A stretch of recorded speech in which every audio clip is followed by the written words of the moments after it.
तो देखिए पहला प्रश्न देखते हैं यहाँ पर। पहला प्रश्न है, राजस्थान में महिला एवं बाल डेस्क पुलिस थानों पर महिला और बालकों के अलग से डेस्क स्थापित करने की योजना कब की गई। देखिए राजस्थान में महिला एवं बाल डेस्क पुलिस थानों पर महिला और बालकों के अलग से डेस्क स्थापित करने की योजना जो प्रारंभ की गई थी वो सन 2004 में की गई। ठीक है, 2004 में की गई। इसका आंसर हो जाएगा सी ऑप्शन। इसका जो कारण था इसके बारे में मैं आपको बता देता हूँ कि कोई भी महिला है अगर थाने में जाके अपनी कोई रिपोर्ट कराना चाहती है तो उसको सुरक्षित वातावरण मिले। ठीक है, वो अपनी बेहिचक अपनी रिपोर्ट्स दायर करवा सके, अपने किसी के बारे में आप वो अपनी परेशानी बता सके। इसीलिए महिला डेस्क एवं बाल डेस्क जो बनाई गई वो इसीलिए बनाई गई।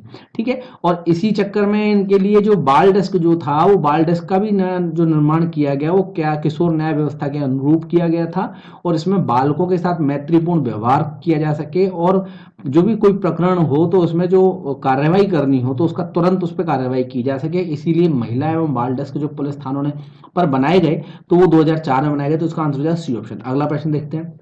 अगला प्रश्न है, किस धारा के अंतर्गत किसी निजी कृत्य में रत स्त्री को देखना या उसका चित्र खींचना या साझा करना अपराध है।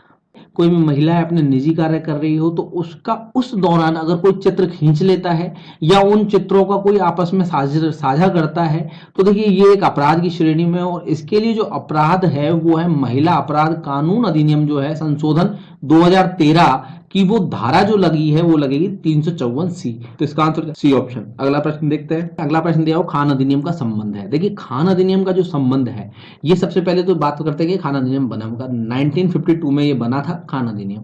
इसके तहत अगर बात करें तो कोई भी महिला हो या बच्चा हो वो शाम को 7 बजे से सुबह 6 बजे तक अपने कार्यस्थल पर उससे कार्यस्थल पर जबरदस्ती कार्य नहीं करवाया जा सकता। ये खान अधिनियम कहलाता है, और खान अधिनियम जो बना था 1952 में बना था। तो इसका आंसर हो जाएगा डी ऑप्शन। अगला प्रश्न देखते हैं।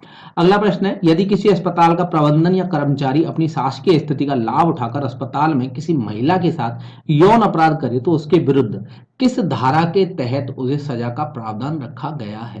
देखिए किस धारा के तहत उसे सजा का प्रावधान रखा गया है ये चीज पूछी गई है।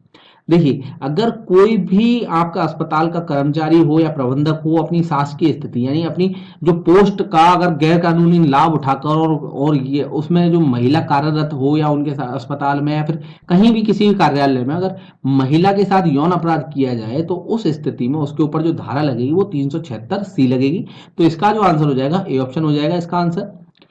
और देखिए इसमें जो 376 जो धारा है ये बलात्कार से संबंधित है। ठीक है, इसमें अगर 376 की बात करें तो इसमें एक स्त्री के साथ में उसकी सहमति या असहमति के साथ में उसको डराकर धमकाकर उसके साथ में अगर कोई उसकी परिजन की मृत्यु का भय दिखाकर उसके साथ में अगर कोई जबरदस्ती करता है या बलात्कार करने की कोशिश करता है तो उसमें अगर स्त्री कोई गंभीर क्षति हो जाती है उसकी मृत्यु हो जाती है तो 376 उस पर धारा लगती है। 376B की बारे में बात करें, यदि उस कोई लेडीज है और उसके पति द्वारा पत्नी से अलग होने की स्थिति में, ठीक है, और उसके पति द्वारा पत्नी से अलग होने की स्थिति में भी फिर भी उसके साथ में पति उसका जबरदस्ती करता है उसके साथ में उसके बिना उसकी सहमति के उसके साथ शारीरिक संबंध बनाने की कोशिश करता है, बलात्कार माना जाएगा ये 376B के तहत। यहाँ 376C में क्या आता है, किसी अधिकारी या लोक सेवक कोई भी हो, ठीक है, और वो अपने पद का गैर कानूनी लाभ उठाकर और उस महिला के साथ में यौन अपराध करता है तो उसके ऊपर कौन सी धारा लगती है, 376C लगती है। तो इसका आंसर हो जाएगा ए ऑप्शन। अगला प्रश्न देखते हैं। अगला प्रश्न दिया हुआ है, किसी व्यक्ति द्वारा किसी बच्चे को शराब तंबाकू उत्पादन या मादक पदार्थ देना किशोर न्याय अधिनियम 2015 की किस धारा के तहत प्रतिबंधित है। देखिए किशोर जो न्याय अधिनियम है 2015 इसकी जो धारा है वो है धारा 77। धारा 77 के तहत ये चीज प्रतिबंधित है कि कोई भी व्यक्ति किसी बच्चे को शराब तंबाकू उत्पादन या मादक पदार्थ बेच नहीं सकता है, उनको दे नहीं सकता है। ठीक है, तो इसका जो आंसर हो जाएगा 77, इसका हो जाएगा धारा 77। ठीक है, तो इसका आंसर हो जाएगा 77। लेकिन एक चीज आप ध्यान रखिएगा, अगर कोई अगर चिकित्सा की परमिशन वो चिकित्सक की कोई डॉक्टर की परमिशन दी गई हो, ठीक है, और उसमें उसको बच्चे को कोई मादक पदार्थ देने की अगर परमिशन दी गई हो और जो प्रशिक्षित डॉक्टर हो, ठीक है, तो इस के अंतर्गत उसको छूट मिलती है कि आप बच्चे को ये चीजें दे सकते हो। तो इसका आंसर हो जाएगा सी ऑप्शन। अगला प्रश्न देखते हैं। अगला प्रश्न दिया यदि कोई व्यक्ति शराब, तंबाकू उत्पाद या मादक पदार्थों को बच्चों की देखरेख करने वाली संस्था या किशोर न्याय अधिनियम के अंतर्गत निबंधित या मान्यता प्राप्त किसी अन्य गृह समिति अथवा बोर्ड के कार्यालय से 200 मीटर के दायरे में बेचता है तो वह अधिनियम की किस धारा के अंतर्गत दंड का भागी है। तो देखिए दंड का भागी है, मैंने आपको बताया था अभी, ये क्वेश्चंस और वो पहले वाला जो क्वेश्चन बिल्कुल सेम ही है, ठीक है। लेकिन यहां जो बात की गई है इसमें ये बोला गया है कि कोई स्कूल हो या कोई ऐसी संस्था हो जिसमें निबंधित या मान्यता प्राप्त कोई संस्था हो, ठीक है। तो वहां पर किशोर न्याय अधिनियम के अंतर्गत कोई मान्यता प्राप्त संस्था हो तो इनके अंतर्गत अगर कोई व्यक्ति वहां पर शराब या तंबाकू का दो बच्चों को बेच रहा है तो इस स्थिति में उसके ऊपर जो धारा जो लगेगी वो लगेगी धारा 77। तो इसका आंसर हो जाएगा सी ऑप्शन। देखिए दोस्तों, अगर आपको वीडियो अगर अच्छा लगता है तो जरूर हमें कमेंट करके बताएं क्वेश्चंस आपको कैसे लगे और कितने क्वेश्चंस इनमें से आपको आते हैं। जब आप कमेंट करते हैं तो हमें और ऊर्जा मिलती है, ताकि हमें अच्छे से अच्छा प्रयास करने की कोशिश करते हैं, ताकि आपको अच्छे से अच्छे क्वेश्चंस देने की कोशिश करते हैं। अगला प्रश्न देखते हैं। अगला प्रश्न, यदि किसी व्यक्ति द्वारा प्रकाशन या मीडिया के माध्यम से पुत्र पुत्री के शादी के एवज में व्यवसाय या संपत्ति या हिस्से का कोई प्रस्ताव रखा जाए तो वह दहेज निषेध अधिनियम 1961 की किस धारा के तहत दोषी पाया जाएगा। दहेज निषेध अधिनियम 1961 की ये धारा जो है उस धारा के तहत होगा ये 4A के तहत, धारा 4A के तहत। तो इसका आंसर हो जाएगा बी ऑप्शन। 4A के तहत ये कहा जाता है कि अगर कोई भी व्यक्ति, ऐसा कोई भी व्यक्ति हो जो किसी प्रकाशन या मीडिया के माध्यम से अपने पुत्र या पुत्री की शादी के एवज में कोई जो सेकंड जो पार्टी है, सामने वाली जो पार्टी है, उससे व्यवसाय में, उसके व्यवसाय में या उसकी संपत्ति में या किसी भी तरीके का कोई हिस्से का प्रस्ताव रखता है तो उसके ऊपर जो वो दोषी पाया जाएगा, उसके ऊपर जो आरोप लगा जाएगा, उसके ऊपर जो अपराध का जो कारण अपराध माना जाएगा उसका वो अपराध माना जाएगा, धारा 4A के तहत अपराध माना जाएगा। तो इसका आंसर हो जाएगा बी ऑप्शन। अगला प्रश्न देखते हैं। देखिए अगला प्रश्न, सती प्रथा को रोकने में स्त्रियों की सुरक्षा के लिए राजस्थान सरकार द्वारा कब लागू किया गया। राजस्थान सरकार द्वारा राजस्थान में कब लागू किया गया। तो राजस्थान सरकार द्वारा जो लागू किया गया था वो 1987 में किया गया था, 1987 में। तो इसका जो आंसर हो जाएगा वो ए ऑप्शन हो जाएगा, ए ऑप्शन 1987। और देखिए जो ये 1987 में ये तो लागू किया गया राजस्थान के अंदर, लेकिन ये 1988 में ये अधिनियम जो था, ये अधिनियम बन गया था आपका संसद का एक अधिनियम बन गया था, तो 1988 में। तो इसका आंसर हो जाएगा ए ऑप्शन। अगला प्रश्न देखते हैं। अगला प्रश्न दिया हुआ, प्रसव पूर्व निदान तकनीक के उपयोग या संचालन के लिए चिकित्सक को निम्न में से किस तथ्य को जांच लेना अनिवार्य है। देखिए ये क्वेश्चन थोड़ा सा आपको समझने की जरूरत है। इस क्वेश्चंस के अंदर जो बात बोली गई है वो ये बोली गई है कि अगर पीएनडीटी जो आप जानते हैं, प्रसव पूर्व निदान तकनीक जो है, पीएनडीटी तकनीक जिसको बोल देते हैं, ठीक है, तो वहां अगर कोई लैब के अंदर इसको संचालित कर रहा है तो उसमें चिकित्सक वो कब इस काम को कर सकता है, इस काम को तब किया जा सकता है जो गर्भवती की महिला जो है वो क्या हो, 35 वर्ष से अधिक हो, ठीक है। दूसरी स्थिति, गर्भवती स्त्री जो है वो 2 या 2 से अधिक उसके स्वतः गर्भपात हो चुके हो या फिर उसका गर्भस्राव हो चुका हो, या फिर उसकी कंडीशन तीसरी ये बनती है गर्भवती स्त्री या उसके पति कोई मानसिक रोगी हो, ठीक है, या उनके परिवार में कोई आनुवंशिक बीमारी का इतिहास हो, ठीक है। ऐसी स्थिति में क्या होता है, ऐसी स्थिति में वहां पर बच्चे का जो प्रसव पूर्व निदान तकनीक के तहत वहां पर बच्चे की जांच की जा सकती है किसी भी तरीके की। तो इसका जो आंसर हो जाएगा वो डी ऑप्शन बिल्कुल सही आंसर होगा। अगला प्रश्न देखते हैं। देखिए अगला प्रश्न दिया हुआ है, किशोर न्याय अधिनियम की किस धारा के अंतर्गत बच्चों की देखरेख करने वाली संस्थाओं के प्रभारी या कर्मचारी बच्चों को अनुशासित करने के लिए उन्हें दंड नहीं दे सकते।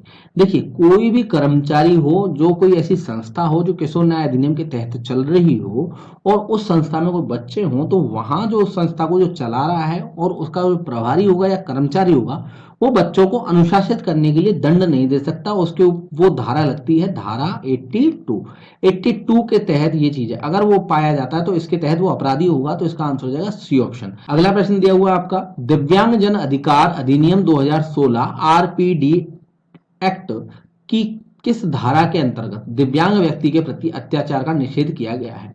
देखिए आरपीडी एक्ट के तहत अगर बात करें तो ये आरपीडी एक्ट है दिव्यांग जन अधिकार अधिनियम 2016 और इसकी जो धारा है वो धारा है 92, ठीक है, धारा 92 के तहत आप दिव्यांग के प्रति कोई अत्याचार नहीं कर सकते हैं, तो 92 धारा ये कहती है।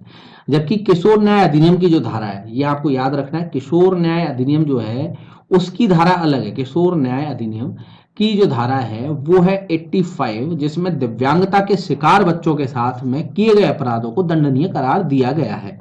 ठीक है, तो आपको याद रखना किशोर न्याय अधिनियम की तो धारा 85 लगती है, लेकिन ये जो आरपीटी एक्ट है, जो दिव्यांग जन अधिकार अधिनियम जो है 2016, इसकी धारा जो लगती है वो लगती है 92। तो इसका आंसर हो जाएगा डी ऑप्शन। अगला प्रश्न देखते हैं। अगला प्रश्न दिया हुआ, शब्द अंग विक्षेपण या कार्य जो किसी स्त्री की लज्जा का अनादर करने से संबंधित आश्रित हो से संबंधित भारतीय दंड संहिता की धारा है। देखिए, इसमें अगर धारा के बारे में बात करें तो इसमें जो धारा लगती है वो 509 धारा लगती है, जिसमें किसी इस तरह की स्त्री की लज्जा या उसका अनादर किया गया हो, ठीक है, ऐसे शब्द यूज किए गए हो जहां पर किसी की स्त्री की जो इज्जत है, लज्जा है, उसका अनादर किया जा रहा हो या उसका अंग विक्षेपण किया जा रहा हो, तो इसका आंसर हो जाएगा डी ऑप्शन। अगला प्रश्न देखते हैं। अगला प्रश्न दिया, किसी बच्चे की संपूर्ण आधिकारिक जानकारी के बगैर बच्चे के बारे में ऐसी रिपोर्ट, एक टिप्पणी या मीडिया के किसी भी प्रकार या प्रकाशन द्वारा उस बच्चे को प्रतिष्ठा को आघात पहुंचाती हो या उसकी निजता का हनन करती हो, उल्लंघन करती हो, ऐसा अपराध किस धारा के अंतर्गत आता है? देखिए, ऐसे अपराध की अगर बात करें तो ऐसा अपराध जो आता है वो आता है धारा 23(1) का चौथा चैप्टर। ठीक है, तो ये जो चीज है, इसमें जो धारा लगती है वो ये चीज है। देखिए, 21(1) जो है, ये धारा जो लगती है, इसमें लगती है यौन अपराध की घटना को सूचित करना। तो 21(1) में तो क्या है, यौन अपराध की धारा को सूचित करना, धारा घटना को सूचित करना है। ठीक है, और ऐसा है जो जो धारा 22 लगती है वो 22 धारा में आता है झूठी शिकायत करना, ठीक है, या झूठी सूचना देना। तो उसमें जो सजा मिलती है वो धारा 22 के तहत मिलती है। और जो इसमें जो धारा 16 लिखी हुई है, इस धारा 16 के तहत क्या होता है कि कोई अपराध के लिए किसी बच्चे को या फिर किसी को उकसाना किया जाए, उकसाया गया हो, तो इसलिए उस पर धारा लगती है 16। और धारा 18 जो है अपराध करने का प्रयास किया गया हो। तो अपना जो क्वेश्चन दिया हुआ है, इसमें किसी बच्चे की आधिकारिक जानकारी के बगैर बच्चे के बारे में कोई ऐसी रिपोर्ट छापती गई हो मीडिया के द्वारा, तो उसका प्रकाशन कर दिया हो जिसमें बच्चे की प्रतिष्ठा को आघात पहुंचती है या उसकी निजता का उल्लंघन होता है, तो वो लगता है उसके ऊपर धारा का अपराध लगेगा। धारा बी ऑप्शन अपना सही होगा, धारा 23(1) और उसका 4। अगला प्रश्न देखते हैं। देखिए, अगला प्रश्न दिया हो, यदि कोई व्यक्ति अवैध के व्यापार का दोबारा अपराधी पाया जाता है तो उसे अपराध भारतीय दंड संहिता की किस धारा के अंतर्गत दोषी पाया जाएगा? सबसे पहली तो बात करते हैं, जब पहली बार अगर पकड़ा जाता है, पहली बार अगर कोई व्यक्ति पकड़ा जाए जो कि कोई अवैध, ठीक है, अवयस्क के व्यक्ति, कोई बच्चा हो, उसका व्यापार कर रहा हो, ठीक है, बालक या बालिका कोई भी हो सकता है, उसमें उसका व्यापार कर रहा हो, तो उस स्थिति में उसके ऊपर जो धारा लगेगी वो लगेगी 370(4). ठीक, 370(4). इसमें जो है, इसमें 370(4) के अंदर क्या होता है कि इसमें अगर अपराधी घोषित हो जाता है, कोई व्यक्ति अपराधी पाया जाता है, दोषी पाया जाता है, तो उसके लिए 10 साल की सजा है और सश्रम सजा है। ठीक है, उसमें आपको कठोर कारावास की बात है। और इसमें अधिकतम सजा क्या हो सकती है? अधिकतम सजा हो सकती है आजीवन कारावास। ठीक है, और इसमें ये गैर जमानती अपराध है। और अगर इसमें ये बोला हुआ है कि दोबारा अपराधी पाया जाए, तो दोबारा में क्या होगा, 370(5) लगेगी, तो इसका आंसर हो जाएगा बी ऑप्शन। और इसके तहत जो सजा मिलेगी वो 14 साल की सजा मिलेगी। ठीक है, और अधिकतम सजा, न्यूनतम तो 14 साल है और अधिकतम कितनी हो जाएगी? आजीवन कारावास, आजीवन कारावास हो जाएगा। ठीक है, ये अधिकतम हो जाएगा। और ये भी क्या है, अपराध जो है ये गैर जमानती अपराध है, तो इसका आंसर हो जाएगा बी ऑप्शन। अगला प्रश्न देखते हैं। अगला प्रश्न है, अनैतिक व्यापार निवारण अधिनियम 1956 की किस धारा के अंतर्गत किसी बच्चे की वेश्यावृत्ति की आय पर जीवन यापन करने के लिए दंड का प्रावधान है?